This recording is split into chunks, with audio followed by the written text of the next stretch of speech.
So, 25. Atas kan.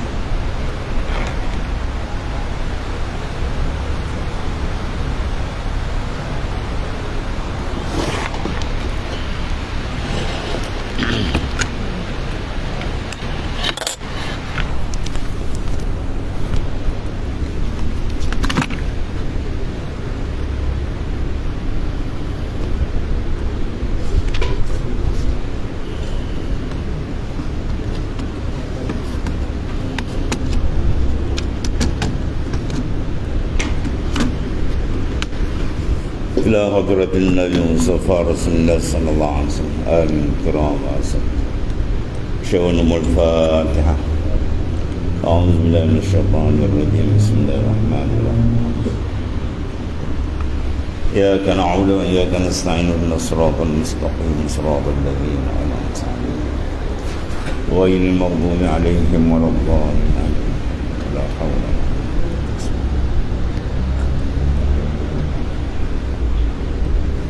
قال معالف قدس الله سره.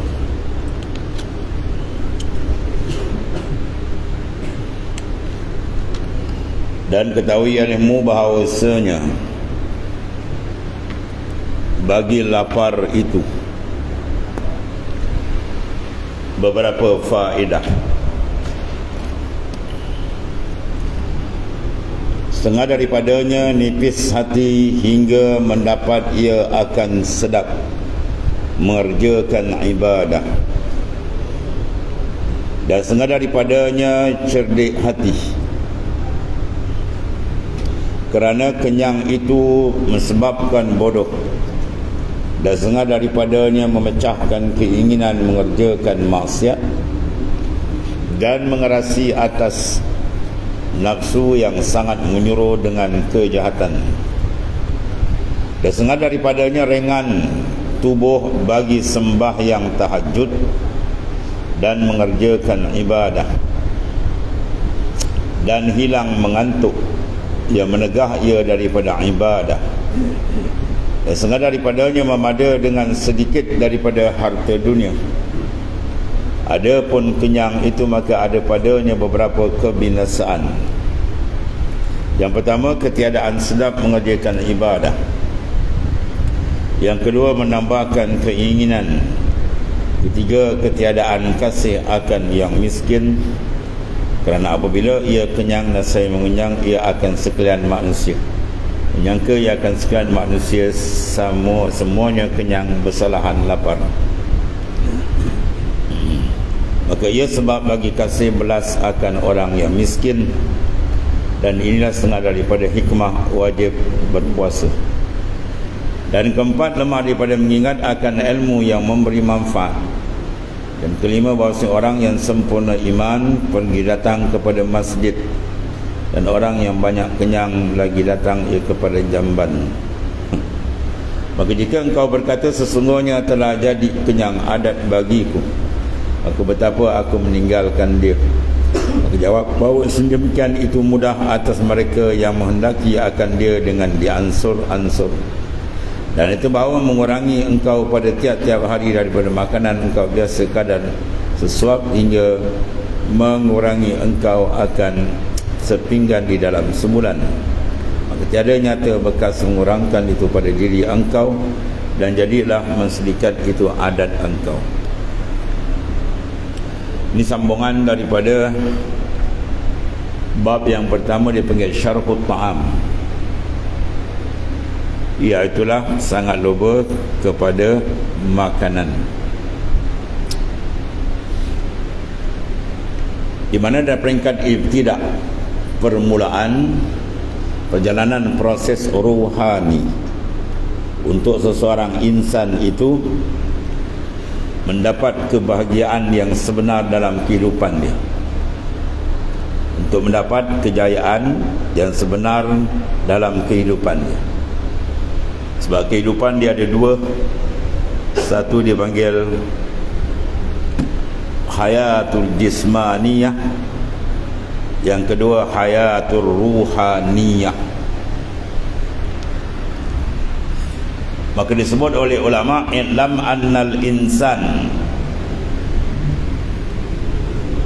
ketahui olehmu wahai insan, annal haqiqatal hayat, bahawa hakikat kehidupan sebenarnya hial hayatur ruhaniyah, ialah kehidupan ruh, kehidupan ruhani kita, yang mana ja'alallahu fiha an-najah wan ni'mah wal lazzah war rauhah. Allah Ta'ala jadikan pada kehidupan rohaniah itu an-najah, mana kejayaan sebenar insan, an-ni'mah, nikmat yang sebenar, al-lazzah, kelazatan yang sebenar, war rauhah, dan kerihatan sebenar, wa ghairiha, dan lain. Jadi Allah letakkan dalam hayatur ruhaniyah beberapa nikmat yang besar-besar, minan ni'am al-azimah, daripada beberapa nikmat-nikmat yang besar. Maka fal yatana'amu bihazihil hayah, hendaklah kamu mengambil nikmat, bersedap dengan hayat ini, hayatur ruhaniyah. Wa illam tadkhul fi hazihil hayah, kalau sekiranya insan tidak masuk pada kehidupan ruhani, qad azzabakumullahu bil hayatil jismaniyah ar-radi'ah, maka Allah akan mengazab dia dengan kehidupan jasad yang luar, yang rendah taraf. Maknanya kehidupan ada dua, satu jasadiah luar dan kedua dalam. Maka yang mahal sebenarnya yang dalam. Dalam kalau berpisah dari yang luar, maka luar tidak ada arti lagi. Bila ruh keluar daripada jasad, maka bertukar namalah insan itu daripada nama-nama yang berbagai nama kepada satu nama yang sama. Apa? Mayat. Ya, hilang dia punya nama, hilang kesedapan dunia, hilang segala-gala bila berpisah ruh dari jasad. Dan ruh inilah sebenarnya yang mempunyai ketinggian, dia layak untuk mencecah darajat yang tinggi di sisi Allah Ta'ala. Ma'rifat, futuhat, mukasyafat, semuanya adalah sifat-sifat rohani yang sahihah, yang sihat. Jadi untuk menjurus ke arah hakikat kehidupan sebenar ialah kehidupan roh. Ya, sebab roh bila keluar, insan tidak ada apa arti lagi lah. Ya. Tapi kebanyakannya manusia tersilap jaga. Dia menjaga sangkar daripada benda yang ada di dalam sangkar. Satu misal biasa kita lihat, dia orang ada yang main apa, burung ketitir.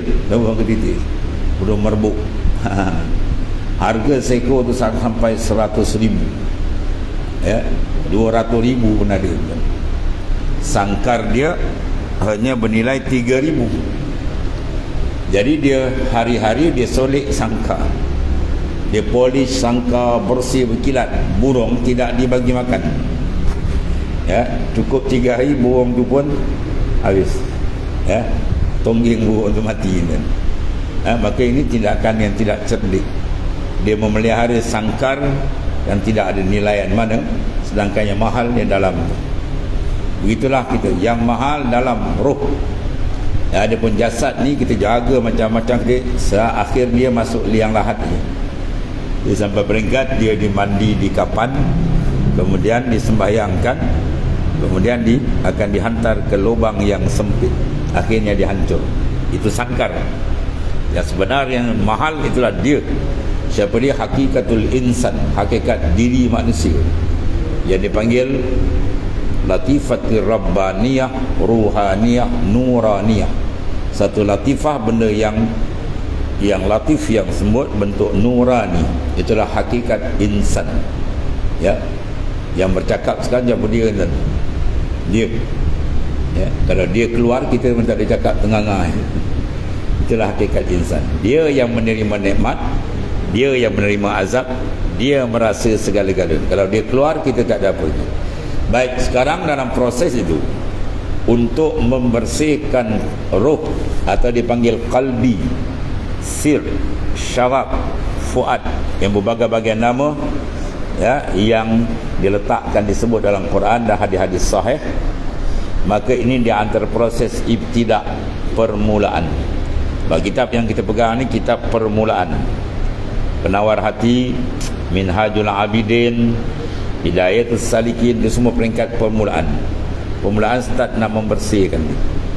Kalau peringkat pertengahan macam hikam, hikam Ibnu Athaillah As-Sakandari, hikam Abi Madian At-Tilimsani, hikam Ibnu Raslan Ad-Dimishki, dan begitu lagi banyak lagi hikam-hikam yang lain. Itu peringkat mutawasid, peringkat pertengahan. Ada peringkat penghujung yang tinggi macam Futuhatul Makkiyah bagi Ibnu Arabi dan seumpama.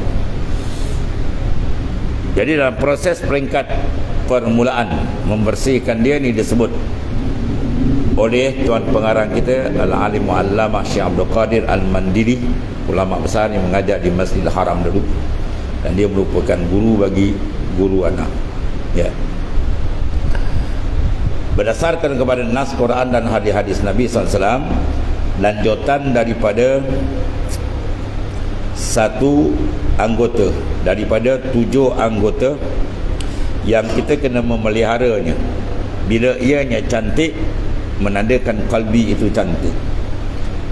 Ya, kalau sekiranya ia tidak terurus, menyebabkan kesan dia kalbi akan menjadi bermasalah untuk berurusan dengan Allah Ta'ala.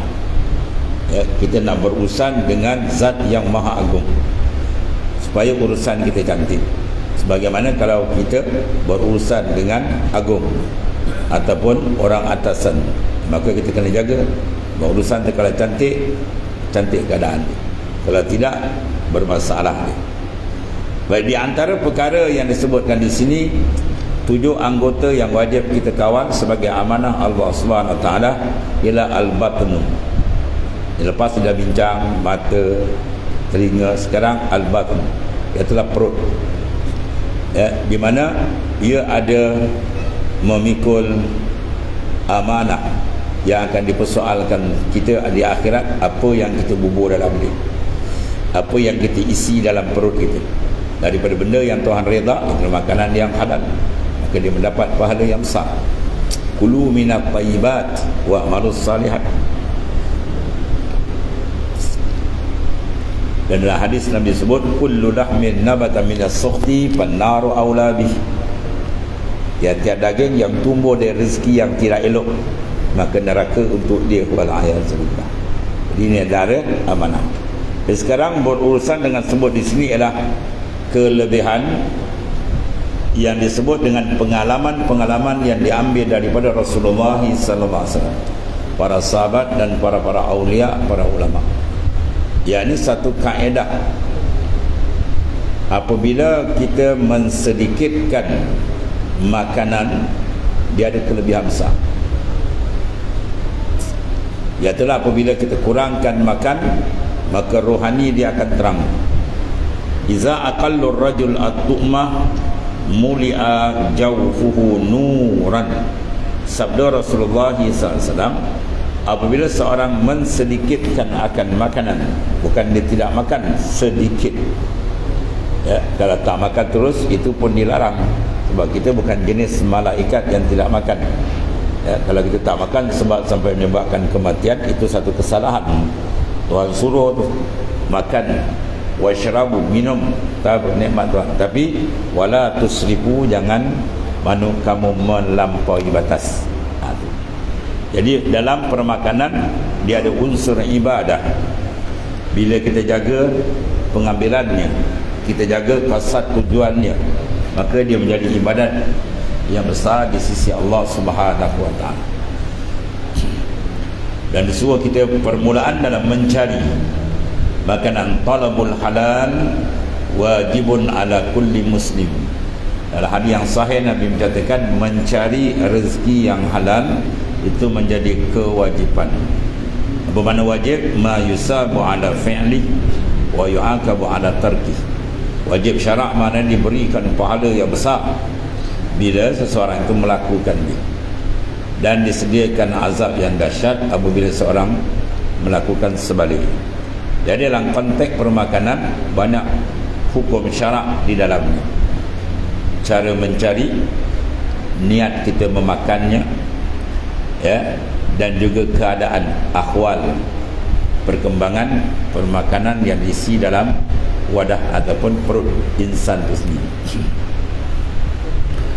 Maka di sini sebut oleh Tuan Pengarang, ketahui olehmu bahawasanya lapar. Lapar di sini maknanya bukan terus tak makan, maksud dia mensedikitkan makan, ya, setengah daripada nipis hati, mana hati itu akan jadi bersih. Sebab bila dia tidak menumpukan, menjadikan makan sebagai matlamat, maka hati dia akan jadi cantik. Kalau berbanding dengan dia menjadikan makanan sebagai matlamat, saya tak kira janji boleh makan, banyak orang cakap kan, ya, makanan bukan matlamat, dia adalah keperluan. Insan dia perlu makan sebab dia bukan malaikat, tapi dia bukan matlamat hidup. Matlamat hidup kita satu saja, apa dia? Wallahu ta'ala wa anna ila rabbikal muntaha, dan kepada Tuhan kamu ialah kemuncak. Kemuncak insan diletakkan di dunia ini ialah untuk mengenali Tuhannya dengan sebenar-benar pengenalan. Bila dikenal siapa dia Allah dengan sebenar-benar pengenalan, confirm hati dia akan sangkut dengan Tuhan. Maknanya hati dia akan rapat, hatinya akan cinta, hatinya akan kasih. Jadi di antara perkara-perkara yang agak mengganggu menuju ke arah itu ialah di antaranya syarqut ta'am, ya, menjadikan makan sebagai tumpuan dia, maka dia akan lari daripada tujuan asalnya, ya, dan keluar perkataan janji boleh makan. Itu berat, ya. Janji boleh makan, maknanya dia akan ambil ikut kehendak nafsu dia, menjadikan rosak. Dan setengah daripada nipis hati itu, mana hati itu akan jadi lembut, ya, hingga mendapat ia akan sedap mengerjakan ibadah. Mengerjakan ibadat, kita harap ia dapat kesedapan, lazah, kenikmatan, ya. Mengerjakan ibadat itu satu daripada kurniaan Allah Ta'ala dan sangat penting. Sebab bila ibadat kita rasakan keseronokan, cara mana untuk mendapatnya dan apa benda yang menghalang dia, itu di antara dia.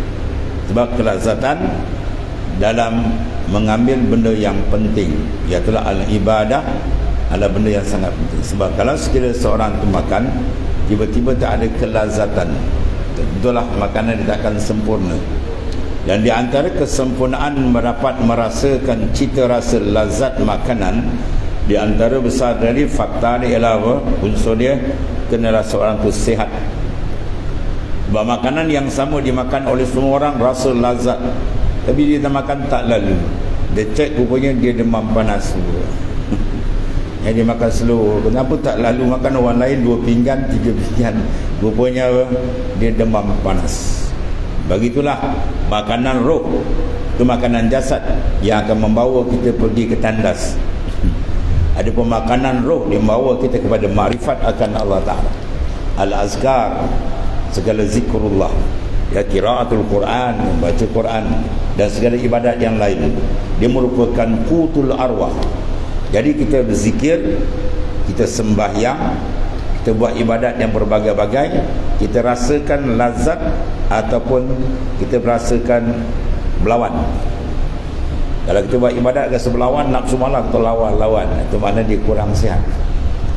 Kalau dia sihat, dia beribadat dia rasa manis, ya. Yang tu kita tengok dia buat ibadat beratus-ratus rakaat dia sembahyang. Imam Syafi'i boleh baca Quran satu hari 1 kali khatam.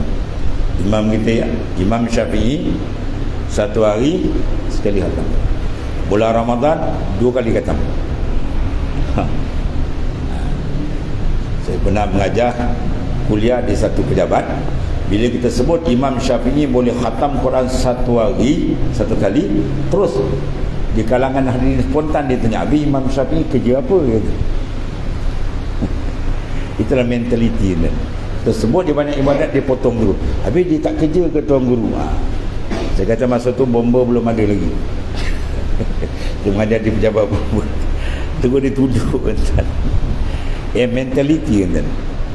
Mana kalbi kita disangkut ke mana tu? Ya. Dia tanya terus pun tak. Mana bimbangnya mereka ni kalau tak makan. Imam Syafi'i bukan tak makan. Ya, Imam Syafi'i bukan tak ada kerja. Tapi maknanya nak tunjukkan apa? Cas rohani kita kat mana? Dia menangkap benda mana? Unsur jasmani untuk unsur rohani. Ya. Dia boleh bangun pukul 4 pagi, 4.30. Gedebak-gedebuk ingatkan lembu siapa lepas rupa jogging. Takut mati. Tapi kalau Quran kata wa minal laili fatahajjat bihi nafilatan lak, bangun malam menghadap Allah Taala tahajud. Bersilat dia nak bangun tu. Sampai habis terakhir kau azan baru dia bangun. Pick up tak ada. Rohani dia problem. Dia tidak semak rohani dia dengan jasmani. Jasmani akan dihantar di liang lahat. Roh akan menghadap Allah Ta'ala. Maka roh kalau sihat, Masya Allah, Al-Jannah, syurga menunggu dia. Dan kalau roh satu amanah dikotorkan, dia akan dilempar dalam neraka Jahannam. Maka di sini kita nak jaga kan, rohani kita, ya, supaya pastikan ia sihat. Dan tanda ia sihat, dia mengerjakan ibadat ada kelazatan. Dan hikam tu pulau mana bawah mula tu. Orang sampai hakikat iman, dia payah berhenti ibadat. Dia nak berhenti payah. Kita pula nak start payah, berhenti cepat. Kan? Kalau terawih tu imam baca surah panjang, dia sudah dia kata. Dia cari surah baca inna ataina. Begitulah dhaifnya. Kenapa jiwa aku jadi begini? Kita tanya dia itu. Sedangkan orang lain melazat. Imam Syafi'i boleh khatam Quran satu hari, sedangkan dia punya pekerjaan kitab mengarang lagi hebat. Ya, kerja kita apa? Kerja kita kan tak ada kerja, duduk saja. Semua cas rohani. Kalau rohani dia sihat, rohani dia cantik, keadaan dia lain. Ya, sebab tu dia kata iza lam taqwa ala qiyamil lail wa siyamin nahar fa'lam anna maqbul qad qabbalat hati-hati. Bila kamu nak bangun malam rasa berat, sedangkan Quran panggil, Allah Ta'ala suruh, kelebihan amat banyak, pintu langit dibuka pada 1/3 akhir malam. Siapa berdoa, doa dia diangkat. Siapa mohon keampunan, dosa dia diampun. Ya, itu dalam hadis sahih. Tapi sikap insan tadi tak berapa pick up. Dia tahu tarikan tu tak ada, jazbah tu tak ada. Kalau dia kata nak bagi duit dia 3 juta pukul 3 pagi, bangun tak tidur malam tu. Dia tunggu entah. Sebab apa? Dia lebih memfokuskan jasmani dan kurang tentang rohani. Bahaya tak? Bahaya. Orang yang melebihkan jasmani, jasad daripada roh, sedangkan dia tahu roh kalau tanggal dia tak ada nama lagi dah. Hilang nikmat dunia, hilang pangkat dia, hilang nama dia, dia akan disumbat ke liang lahat. Sedangkan roh ini benda yang amat besar. Roh tempat tilik Tuhan. Innallaha la yanzuru ila suwarikum walakinnallaha yanzuru ila ma fi qalbikum. Allah Ta'ala tak lihat pada jasad luar kita. Sebab kita nak kenal orang, kenal dalam dia. Luar orang boleh tiru kan. Barang tiruan boleh tiruan. Kita nak pakai jubah ni jahit 2 minggu dah siap.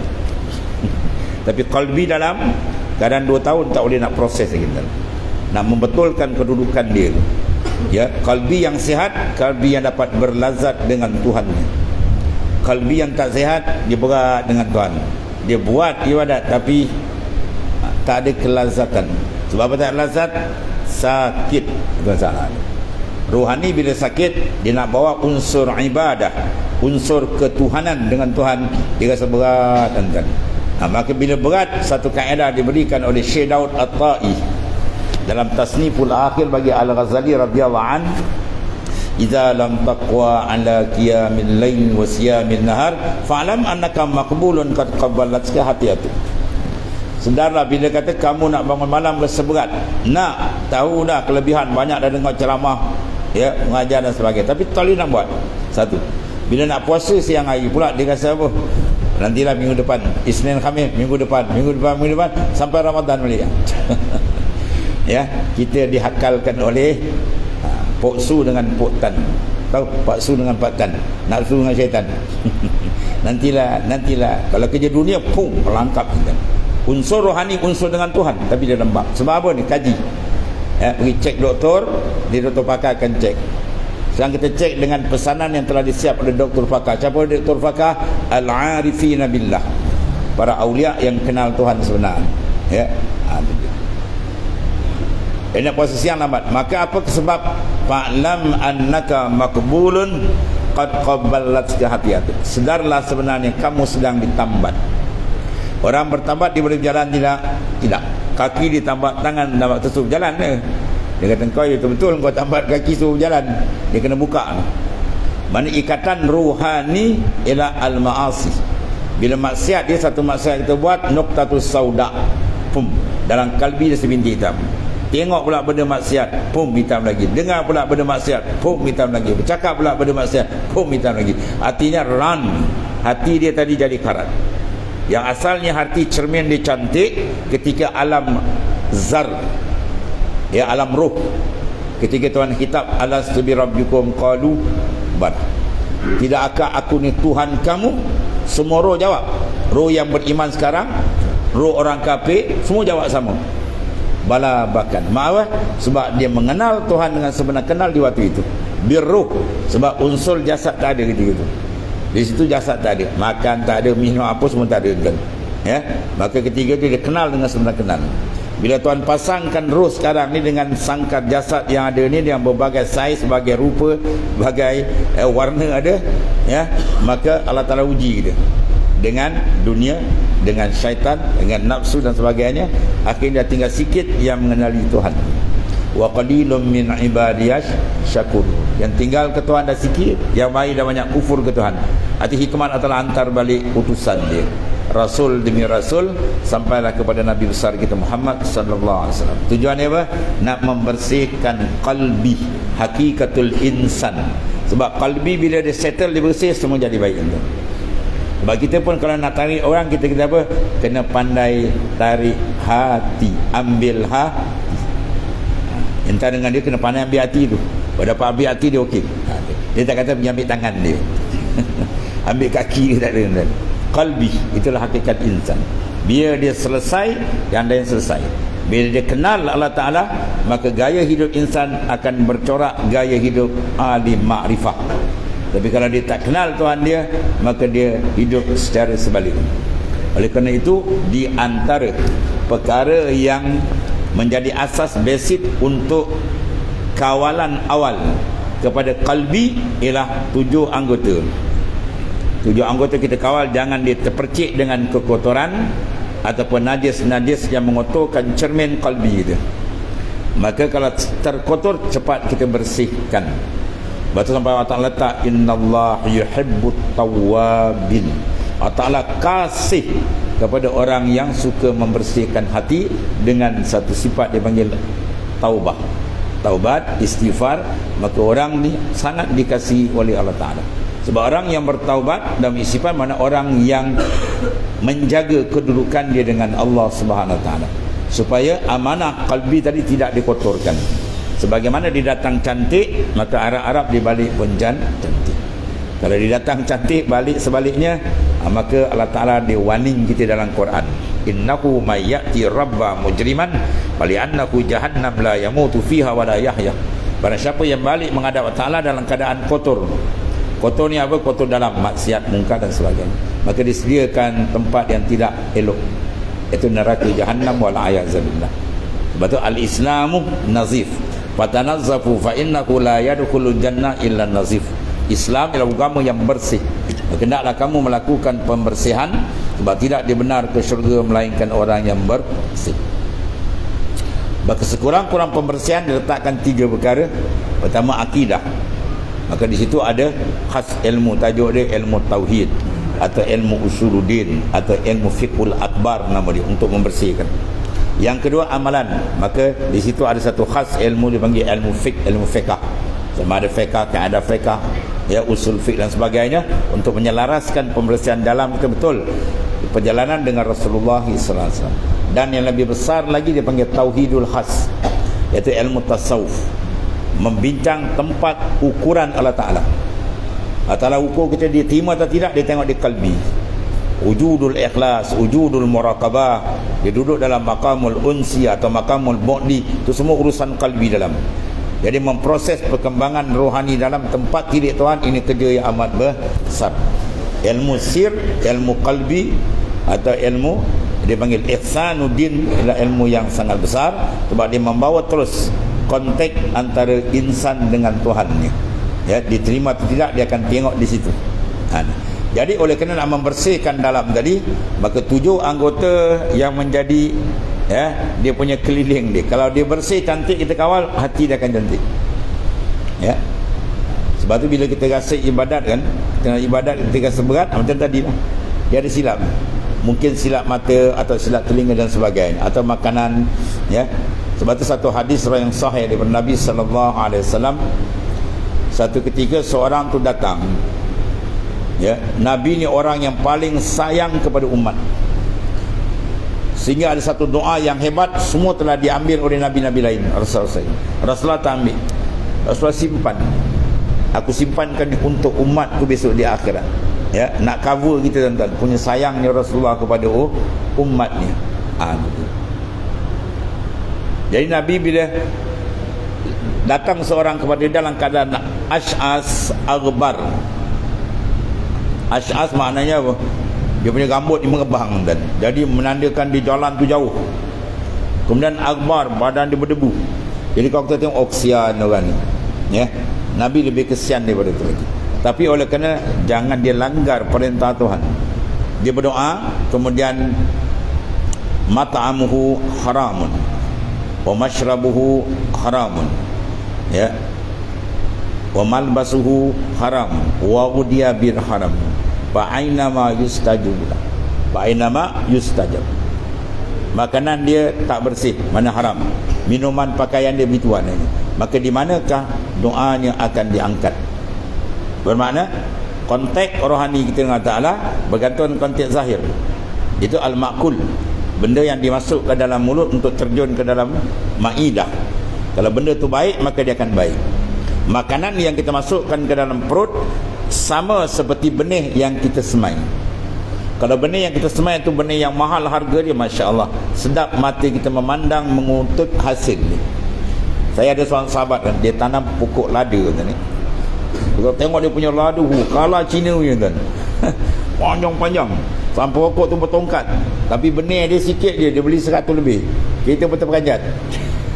Sikit dia benih mahal, tapi Masya Allah buah dia keluar, seronok kita tengok. Kita pula pergi tanam lada, ambil lada apa, spring kat dapur. Esok dia keluar halus macam mak dada rupa. Kita nak petik pun tak semangat, dia halus. Ya. Yang ni kita tengok seronok. Sebab apa? Benih dia cantik, benih dia mahal. Begitulah maknanya makanan. Ya, makanan dia panggil manzilatil bizr. Makanan tu menepati benih. Mana kalau kita kawal makanan yang betul-betul, Masya Allah. Syekh Abdul Qadir Al-Jailani, tuan-tuan kenal kan? Ya, orang Melayu kita tak kenal Swi dulu. Syekh Abdul Qadir Jailani min ahli bait Rasulullah SAW. Ibunya ahli bait, bapaknya ahli bait, Masya Allah. Cerita dia buat makan ni lah kan. Satu hari seorang pemuda dia berjalan di tepi sungai. Dia nampak buah tufah, dia macam buah apple, dia teranyut. Ya, jadi kebetulan dia tengah lapar. Dia pun tengah ambil, dia makan. Lepas dia makan, Masya Allah, dia kata, siapa punya ni aku dah termakan ni. Dia punya takut tu, dia susur cari mana kebun ni. Jumpalah tuan kebun dia, dan dia pun ceritakan hal dia termakan. Dia minta maaf, minta ampun, minta halal. Maka tuan kebun dia tengok watak pemuda ni, Masya Allah, seorang yang sangat warak. Terus dengan keputusan, aku nak jadikan dia menantu. Kita tengok kereta besar, lori besar, lori balak, boleh buat menantu. Ya, dia tengok akhlak dia baik, terus berazam nak buat menantu. Langsung dia test. Dia kata, boleh, aku halalkan makanan dengan syarat engkau kerja setahun dengan di ladangku. Boleh tuan, jadi tuan halalkan. Kerjalah setahun, dah cukup tuan, masa setahun. Tambah syarat lagi kata. Apa tuan, dia kata, kau kena bernikah dengan anakku. Anakku buta, pekak, bisu, lumpuh. Kalau kita macam tuan, maut ni. Ya, apa kata, tak apa tuan, janji tuan halalkan. Masya Allah. Tu dia takut dengan hadis Nabi, kullu lahmin nabata minas sukhti wan naru auladi. Tiap-tiap daging yang tumbuh dari rezeki yang haram, neraka menunggu dia, wal a'yazubillah. Ya. Jadi habis ringkas cerita sampai hari pernikahan. Bila dia tunjuk isteri anak dia tadi peperanjat lelaki benar. Masya-Allah, secantik-cantik orang, ya, seindah-indah muslimah, tak sada buta, tak pekak. Macam mana tuan kata dulu? Ni tafsiran dia. Dia buta daripada maksiat, dia pekak daripada mungkar, ya, mulut dia bisu daripada benda muharramat. Aku kawal dia. Masya-Allah, rupanya waliyah, seorang waliyah. Bernikahlah dua ni, ya, dapatlah hasil dia Syekh Abdul Qadir Al-Jailani. Bapaknya wali, maknya wali, datuknya wali, menambah ke atas, ya. Jadi sebab apa kan, dia punya penjagaan. Takut dia makan tu. Ini mutan orang setangkai, gambai, sentul. Habis dia sapu dan masuk dalam perut. Macam nak jawab ni tuan. Ya. Itu maknanya lah tuan, ya. Sebiji tuan dia termakan tu. Bukan sengaja pun, dah terlapar tak perasan ni kan. Dia punya takut. Apa sebab takut? Qalbi dia safi, bersih. Cermin hati dia terang. Bila cermin hati terang, dia mudah menangkap. Faham? Cermin dia panggil mir'atul wujudillah. Qalbi kita ni untuk memandang kebesaran dan keagungan Tuhan. Gagalnya insan memandang kebesaran Tuhan, terasa kehebatan Allah sebab tertutup. Dia tertutup dengan dosa, maksiat, dengan kelalaian dan seumpamanya. Jadi Allah Ta'ala hadiahkan kita alat penyuci, bersih, tak ada apa kan. At-ta'ib min azam kamala zambalah. Orang yang bertaubat dari dosanya seolah-olah tak ada dosa, bersih, clear. Atau kasih sayang Allah Ta'ala. Dia bunyi percuma je. Kalau Bani Israel dulu kita tengok dalam surah Baqarah, dia nak bertaubat kena apa tuan? Faqtulu anfusakum. Kena kekat, dia bunuh. Allah Ta'ala datangkan awan gelap, maka bertakiklah mereka sama dia, mati, baru Tuhan terima taubat dia. Kalau kena kita macam ni, mengawung. Ambil pisau sembelih, taubat, diterima. Kalau tidak, wah berat. Ni Allah Ta'ala free, tak ada apa-apa. Hadirkan rukun dia, menyesal betul, azam tak nak buat lagi, dan ubah keadaan, insya Allah Tuhan terima. Bersih. Dan banyak cerita bab taubat, kita tengok macam-macam cerita lah, ya, riwayat-riwayat dia. Jadi maknanya apa ni? Di sini didatangkan satu konsep untuk menjaga qalbi, iaitu dari sudut pemakanan. Maka ada fadail, kelebihan dia, nataij, kesan dia. Bila seorang kurangkan makan, ya, maka dia akan ada kontak dengan rohani. Iza aqallur rajul at-tu'mah muli'a jawfuhu nuran. Waktu dalam tarikan Naqsyabandiyah, kalau suruh dikurangkan makan, kurang makan, kurang tidur, ya, kurang bercakap. Sebab unsur-unsur ni adalah unsur yang sangat digemari oleh nafsu. Dan nafsu merupakan hijab, dinding kita daripada dapat memerhatikan kebesaran dan keagungan Tuhan yang maha dahsyat. Jadi bila nafsu kita turunkan, maka nur iman dia akan naik. Kalau nafsu diikut, maka nur iman tu akan malap. Jadi ini di antara sebab permakanan, bila dijaga dengan betul, pertama yang halal, kemudian sedikitkan. Bila kita sedikitkan, insya-Allah dia ada kelebihan. Kalau kita lihat ahli fikir dunia pun tuan, ahli fikir, dia makan tuan, tengok dia tak banyak makan. Dia banyak makan je tuan, mak kontrak. Ada satu sahabat saya, ustaz kan, dia pergi satu kedai, dia tengok orang ni order air gelas 2 tuan. Lepas tu makan mi sup 2 bangkuk. Terperanjat dia. Dia tanya dia, tuan makan 2? Oh ya tuan, ya ustaz, dia kata. Habis awak makan apa? Saya makan nak kerja lah, dia tu. Lepas tu kerja nak makan tak? Oh berat kerja. Dia makan nak kerja nak makan.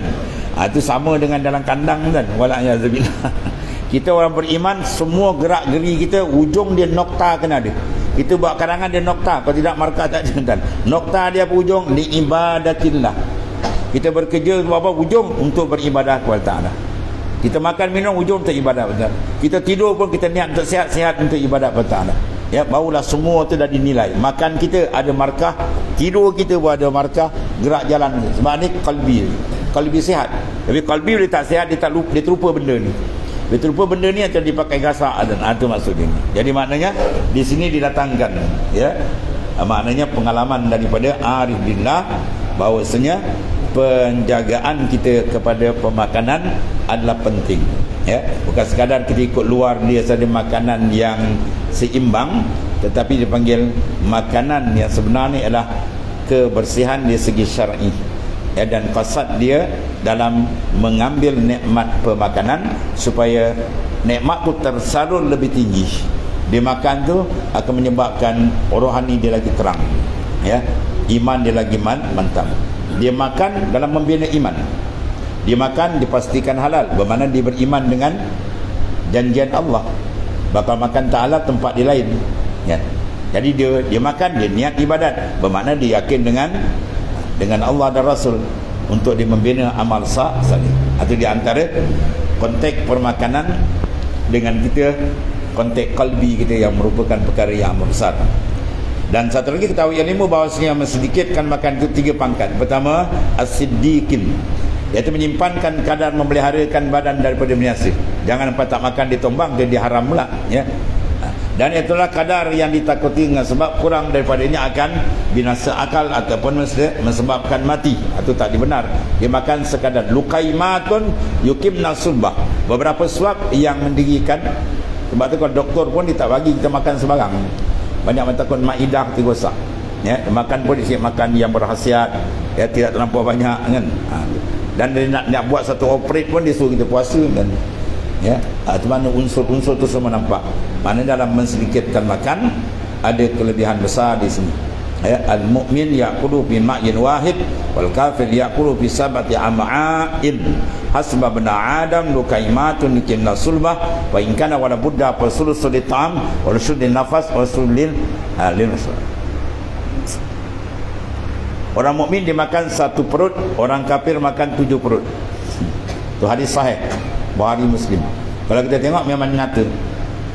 Ya, kalau kita tanya orang yang tak beriman, lu kerja mau apa? Mau makan. Lu makan mau kilija. Kilija mau makan mau kilija. Ya. Ya, kita kerja untuk cari rezeki, makan untuk apa? Li ibadatillah. Tu puncak besar tadi. Makan sama makan, tapi niat berbeza dah lain, kan. Ya, kita makan 2 sekali dapat. Dunia dapat, akhirat pun dia dapat. Tapi kalau dia tak tahu cara dia, maka dia tersekat, terhijab dan rugi dia maknanya. Jadi orang kafir makan 7. Satu ni sebab 7. Betul-betul kau pergi round malam-malam, mana restoran Cina orang bukan Islam tak penuh. Rumah penuh, kan. Berasa memang dia kerja nak makan. Ya, tuan. Jadi Nabi beri itu. Hasbabna Adam lukaimatun yukanna sulbah. Draft yang Nabi beri bagi 3.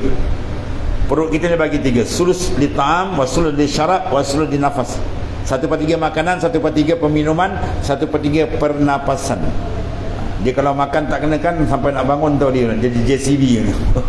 Lauk sedap sangat, kan. Jadi dah lain cerita dia ni, ya. Sebab tu dalam keadaan ni Imam Ghazali kata, kalau berhimpun dengan kita, makan sedap dengan makan tak sedap, mana nak makan dulu, kan? Kena makan yang sedap dulu. Wah, kata ni ikut nafsu, kan. Sebab untuk taklil, untuk sedikitkan makan. Bila dia dua makan sedap atau tak sedap, kita makan yang sedap, tengok yang sedap dah nak dah. Tapi kalau kita makan kurang sedap, tengok sedap, ini lagi sedap. Tengok bawa lagi sedap, dia tambah lagi sedap, lain dan cungap, kan. Ya, itu maknanya kita sedikitkan makan atas dasar mengikut arahan Rasulullah SAW, maka itu pahala besar diberikan oleh Ta'ala. Kemudian al-bab yang kedua menyatakan sangat luar kepada berkat Allah. Bismillahirrahmanirrahim. Alhamdulillah. Sayyidina Maulana Muhammadin wa inna khairan antum. Alhamdulillah. Subhanakallahumma.